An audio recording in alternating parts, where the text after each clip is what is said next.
Olá, muito bom dia! Bom dia para você que gosta do universo agro. Bom dia para você que visitou a Expo Londrina. A edição de número 63 é uma das maiores feiras agropecuárias do Brasil e está acontecendo agora. Até o próximo domingo, o Parque Ney Braga, aqui em Londrina, vai apresentar uma agenda especial para o produtor rural. Tem exposição de animais, leilões, setor de máquinas e muito mais. E é daqui desse cenário incrível que eu começo o Campo Vivo de hoje. O diretor de pecuária da Sociedade Rural do Paraná, Luiz de Carrer, vai falar sobre a programação dos animais na Expo. E vamos mostrar como o calor e a seca estão afetando a produção no oeste do Paraná. Está aberta a temporada do pinhão e a gente traz um alerta para quem quer vender e para quem quer consumir a semente. Sim, pinhão é uma semente, pessoal. E agora, o Campo Vivo tem um podcast para chamar de seu. O meu primeiro entrevistado é o Marcelo Eucadre, presidente da Sociedade Rural do Paraná, que organiza a Expo. Nós falamos sobre a feira e muito mais. E vamos mostrar como a genética faz a mula dar cria. E nesse clima especial, eu te dou um conselho. Se acomode por aí, porque o Campo Vivo já começou direto da Expo Londrina 2025.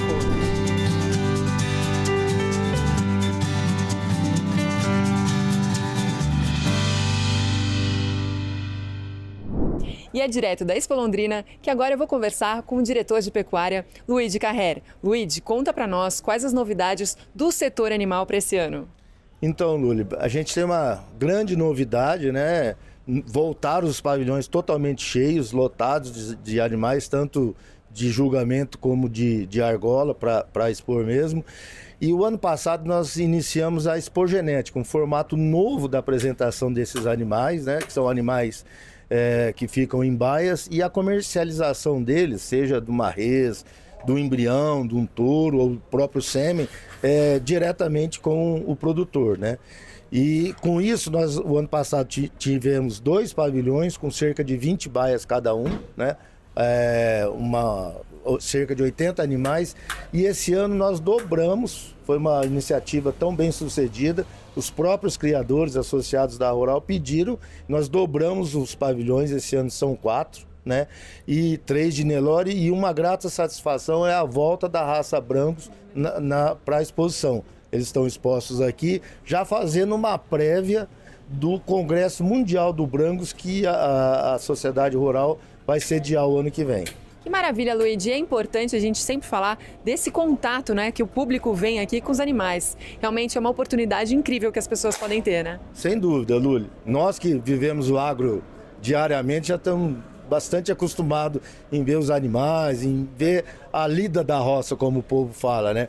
Mas o pessoal mais urbano, eles não têm essa visão, esse cotidiano na rotina deles, e é muito bom porque existe essa integração do urbano com o rural, que é uma das coisas que a gente procura fazer. Tanto o rural não vive sem o urbano, e o urbano também não vive sem o rural.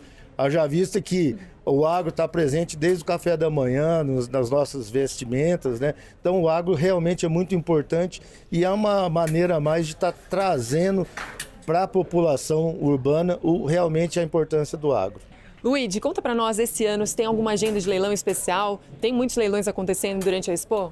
Tem sim, Luli. São 10 leilões, né? Um de ovinos, um de equinos, de cavalos de hipismo, e 8 leilões de bovinos, entre leilões virtuais e presenciais. Luiz, obrigado e boa sorte para vocês. Muito obrigado, e fica mais uma vez o convite para que a Sociedade Rural recebe todos de Londrina e região durante a Expo. E você, gente, não deixa de vir ver os animais que estão realmente fantásticos. Vale super a pena. A falta de chuvas e as temperaturas elevadas estão impactando a produção no Paraná. E não é só na agricultura. Em Palotina, no oeste do estado, também há perdas com aves e peixes. Em Palotina, a expectativa de colheita da safra de milho, que está no campo, era de 7.200 quilos por hectare. Porém, esse total já foi reduzido para 6.000. Já temos propriedades com 100% de perda, até uma região bastante significativa aí do município afetada, né? Hoje a gente tem mais ou menos, né, em torno de 10% da área de milho safrinha do município bastante comprometida, outras áreas um pouco menos, né? e dependendo das condições que vão se seguir aí para a gente determinar, né, quanto que seria ainda o potencial produtivo a ser alcançado. A nossa safrinha de milho, chamada safrinha 2025, pegou a gente de surpresa numa área extensa do município, reduzindo essa região quase na totalidade do seu potencial produtivo, e outras áreas do município afetando também a produção, mesmo porque a gente já vem há 4 anos sofrendo com crises hídricas. A propriedade do Rogério fica no distrito Vila Floresta, no interior de Palotina. Ele trabalha no campo desde muito jovem e há 24 anos cuida da própria lavoura, o que vem se tornando mais difícil a cada ano por conta do calor. Parece que o deserto mudou para Palotina, né? E esperamos que dê alguma chuvinha ainda para a gente tirar alguma coisa dessa lavoura ainda, mas tá difícil. As altas temperaturas se somam à falta de chuva. Rogério relata que a última precipitação expressiva, passando de 90 milímetros, foi registrada antes do Natal do ano passado. O plantio aconteceu após uma chuva de poucos milímetros. A propriedade do seu Rogério conta com 8 alqueires. Nela, o plantio do milho safrinha aconteceu lá no dia 6 de fevereiro. Nesse tempo, a planta já devia ter se desenvolvido muito bem. Porém, a maior parte da lavoura está assim, com plantas que não chegam a 60 centímetros de altura. Porém, esse aqui seria o tamanho ideal da planta, já com mais de 2 metros de altura, inclusive com espigas já sendo formadas. Agora precisaria uma boa chuva aí de uns 40, 50 milímetros para dar um pouco de umidade no solo, mas não é o suficiente. Depois, toda semana, uma chuva aí de 10, 15 milímetros para tentar ver se colhe para pagar pelo menos as despesas, né? Porque se não colher, não paga nada. Nós tivemos uma perda já na safra 2024-2025 de soja, onde a gente previa, para quem é agricultor da nossa região, nós prevíamos aí uma colheita de 170, 180 sacas por alqueire na época, e nós fechamos nesse relatório na semana passada com o Oderal e a Emater junto com a gente aqui em Palotina participando, em 145 sacas por alqueires. Então nós tivemos uma perda que, aliada ao baixo preço do soja hoje que se encontra, produtores com grandes dificuldades de cumprir os seus compromissos financeiros com as empresas que vendem os nossos insumos. Os animais também aguentam as temperaturas altas até certo ponto. No caso dos frangos, por exemplo, além do estresse gerado pelo calor, os animais acabam não engordando como deveriam.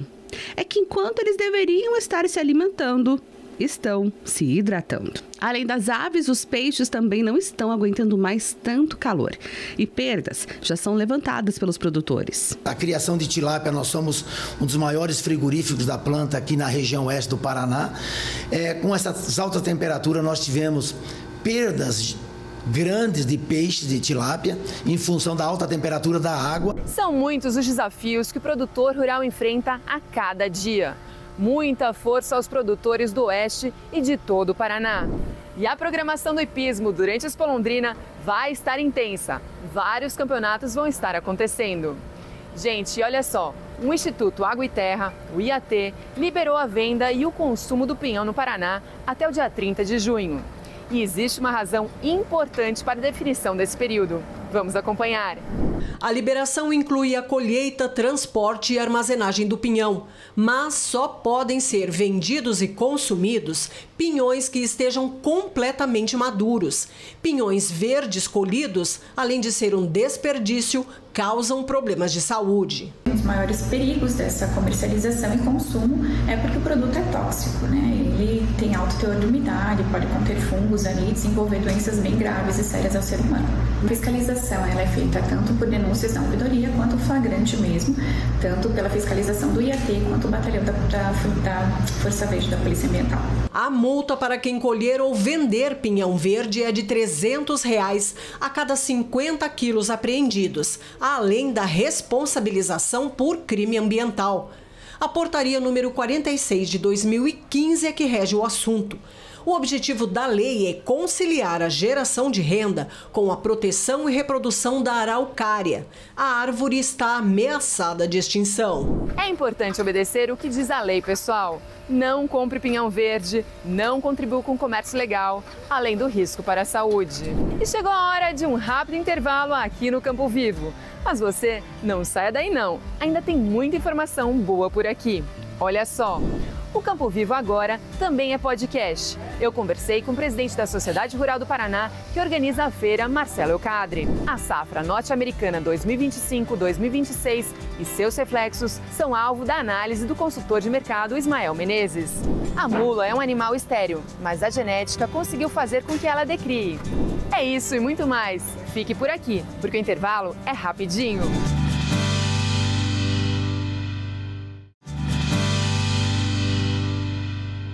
E o Campo Vivo está de volta, direto da edição de número 63 da Exposição Agropecuária de Londrina, a nossa Expo Londrina.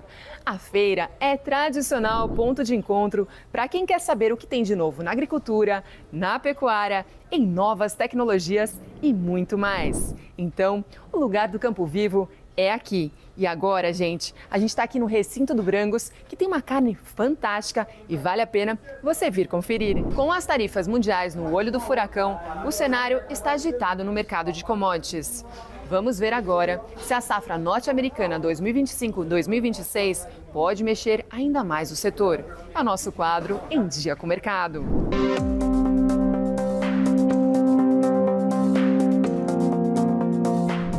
Olá, aqui Ismael Menezes da MD Commodities, seja bem-vindo a mais um Em Dia com o Mercado. Semana agitada no mercado das principais commodities agrícolas. Vamos trazer aqui os principais pontos que trouxeram volatilidade das principais commodities agrícolas. Começando então, no início da semana, nós tivemos o relatório trimestral do USDA, trazendo aí, dentre outras informações, estoques finais americanos, mas principalmente a projeção de área plantada para a safra 25-26. E no caso da soja, nós tivemos uma redução, assim como nós já esperávamos uma redução na área plantada de soja nos Estados Unidos, uma redução frente aos números que haviam sido publicados pelo Outlook Forum há algumas semanas.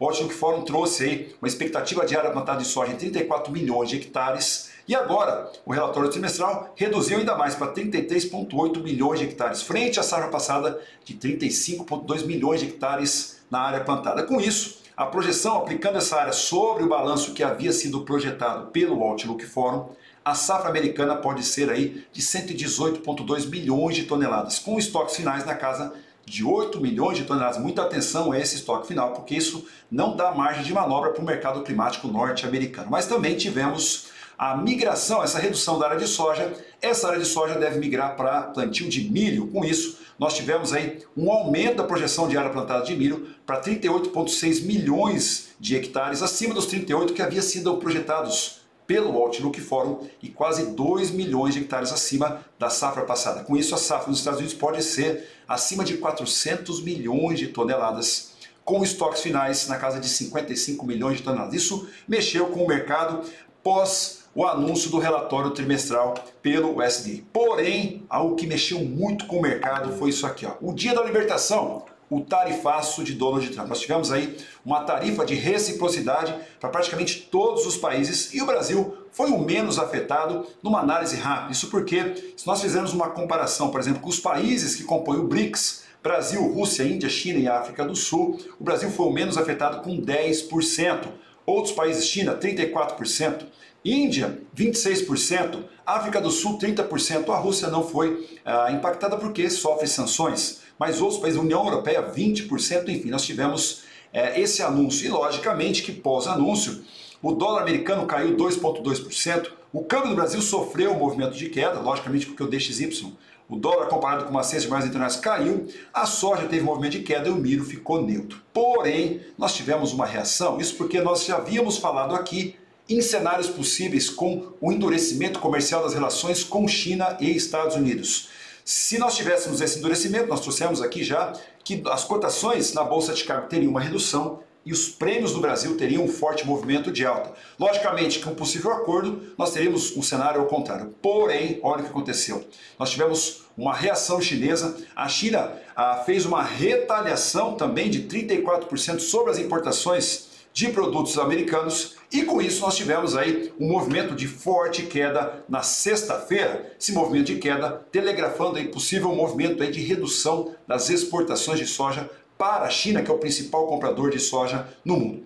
A dica aqui é o seguinte, nesse movimento de muita turbulência, principalmente com essa situação, a dica aqui é o seguinte, faça a gestão de risco na comercialização utilizando as ferramentas e estratégias na comercialização como um todo. Fique atento para você surfar as oportunidades nesse momento. Sabemos que tem esse endurecimento comercial, muita volatilidade, mas aproveite esse movimento para você, utilizando as estratégias corretas, poder surfar boas oportunidades na comercialização. Outro ponto importante, me siga no Instagram, ismaelmenezes.mdc. Lembre-se, nós temos um encontro marcado aqui sempre para você ficar em dia com o mercado. Gente, é sempre bom ouvir a análise de quem conhece e interpreta a movimentação do mercado. Obrigada sempre por sua participação aqui no nosso Campo Vivo, Ismael. E chegou a hora de um rápido intervalo aqui no Campo Vivo. Mas você não saia daí não, olha só. O Campo Vivo agora também é podcast. Eu conversei com o presidente da Sociedade Rural do Paraná, que organiza a feira, Marcelo Eucadre. A mula é um animal estéril, mas a genética conseguiu fazer com que ela decrie. É isso e muito mais. Fique por aqui, porque o intervalo é rapidinho.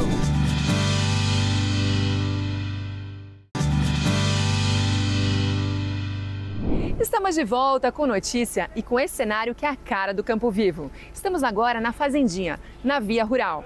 E eu estou muito feliz porque estamos apresentando um programa direto da Expo Londrina. Até o próximo domingo, tem muita coisa boa acontecendo por aqui. De exposição de máquinas a seminários e debates sobre assuntos importantes do agronegócio. Se você puder, venha visitar e participar da programação da feira, que está extensa e muito boa. E eu convido a você a acompanhar o Pod Campo Vivo, o podcast no qual eu converso com pessoas ligadas ao agronegócio do Paraná e do Brasil. A estreia, gente, foi com o presidente da Sociedade Rural do Paraná, Marcelo Eucadre. Deixa eu te mostrar agora um pouquinho desse encontro. Eu acho que Londrina, a nossa região, tem essa força hoje no agro, esse desempenho extraordinário por homens como Celso Garcia, como tantos outros que não tinham medo do novo. Foi muito difícil essa época. Eu lembro que meu avô também era de Bela Vista do Paraíso, foi um dos fundadores de lá. E na época ele produzia muito café, a família Reis de lá, né? E aí, realmente, uma história bem complicada, né? Todo mundo passou por essa geada e aí devastou tudo. O pessoal teve que se reerguer não sei como. E foi duro, né? É muito difícil. Mas assim, você veja, nas dificuldades que se geram as oportunidades. Os né? homens fortes. Exato. Verdade. A soja. Hoje nós somos o que somos. A soja, graças a essa geada negra de 75, verdade. Né? Muitas pesquisas surgiram dali, A né? Embrapa Soja, eu brinquei com a Silvia, presidente da Embrapa, quando ela esteve aqui no fórum, eu falei para ela, não sei se eu vou ser castigado, falei para ela, mas eu acho que a bandeira do Brasil tinha que ter ordem, progresso e Embrapa. Porque o que eles desenvolveram no nosso país, o que a gente, essa potência, que eu digo que hoje nós somos uma grande potência, que nós produzimos uma coisa que todo mundo precisa, que é comida. Você discutir ideias é importante, mas a sociedade rural tem que ser maior do que isso. É verdade. Eu acredito que todos nós estamos lá pelo mesmo motivo. Todos nós demos um pouco do nosso tempo, do nosso conhecimento para a sociedade rural ser hoje o que é. Gente, o Marcelo está fazendo um trabalho sólido na direção da Sociedade Rural. E ele tem o apoio de diretores nessa missão.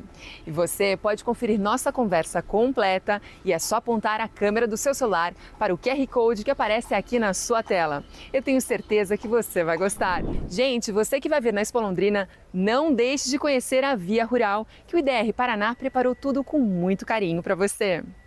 E olha só, você que acompanha o Campo Vivo tem visto como o melhoramento genético elevou para o nível mais alto os jumentos e outros animais da espécie. Agora, nós vamos ver como uma mula pode ou não dar cria e onde a pesquisa genética entra em toda essa história. Você já viu uma mula dar cria? Para entender um pouquinho mais sobre isso, eu vou conversar com a Luana. Luana, conta para nós quais são esses avanços genéticos.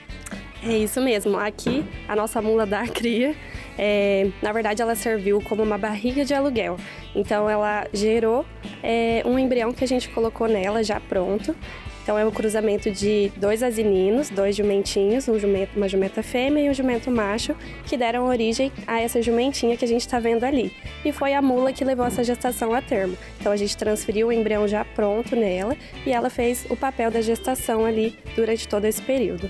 E por que a escolha de uma mula e não de uma égua? A mula, ela é uma ótima receptora como mãe, ela tem um ótimo instinto materno e a gente tem visto que elas têm um cuidado muito bom ali com esses animais e por um problema técnico também que a gente tem na transferência de embrião para as jumentas, a gente tem predileção pelas mulas como receptoras. Então, graças a essa aptidão materna que faz essa diferença, é isso? Isso, com certeza. Qual que é o tempo de gestação que a mula tem com relação à égua? A mula, se ela estiver gestando um asinino, ela pode chegar até 12 meses de gestação. Se for uma gestação de equino ou de muar, esse tempo é um pouquinho mais curto, geralmente de 11 meses. Luana, a mula, então a gente pode dizer que ela ajuda, na verdade, na criação dos animais, porque são animais caros que elas carregam no ventre, é isso? Isso mesmo. Então, não necessariamente a gente precisa de uma matriz excepcional para gestar esses embriões. A gente pode utilizar uma mula comum, que faça esse papel de mãe para fazer essa gestação. Então a gente pode colocar realmente um embrião de alto valor genético em uma receptora comum e ela vai fazer todo esse papel de desenvolvimento embrionário até o parto desse animal e, consequentemente, também o pós o nascimento. Então ela vai, esses primeiros 6 meses, o produto vai ficar ali junto com a mãe, o filhotinho vai ficar junto com a mãe e ela vai fazer esse papel materno. Com isso vocês otimizam os ganhos da propriedade, não é? Isso mesmo. Então, aqui no CMG, a gente consegue selecionar os melhores animais que a gente tem, geneticamente falando, e realizar esses embriões, transferir em animais comuns e elas vão fazer o papel da gestação.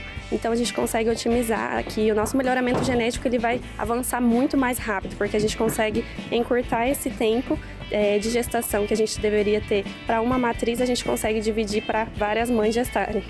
E nesse caso aqui, gente, a mula já tá prenha e tá com a asinino no pé, não é? É, isso mesmo. Então ela pariu já faz um tempinho e logo após o parto a gente já começou a avaliar ela novamente, a preparar para uma nova gestação. Então ela já tá com um embrião ali confirmado e daqui um período de 11 meses mais ou menos a gente já vai ter outro filhotinho ali dela. Parabéns pelo trabalho de vocês. Obrigada. Pessoal, a pesquisa pode mudar muita coisa para melhor. E com essa matéria, nós encerramos nossas visitas ao Centro de Melhoramento Genético da Unifil. Foi bom demais, com tanta informação e aprendizados por lá. E na presença desse belo animal, nós encerramos o Campo Vivo de hoje. Te agradeço por sua companhia e também agradeço por apresentar o programa direto aqui da Expo, que agrega muito para o nosso setor do agronegócio. E se você quiser rever o programa, é só acessar o nosso portal tarobá.com.br. E se puder, venha visitar a feira, porque a programação, gente, está imperdível. E eu te lembro que domingo que vem temos mais um encontro importante para falarmos sobre o agronegócio. E é claro, eu, Luli Barbeiro, te espero. Até lá. Tchau!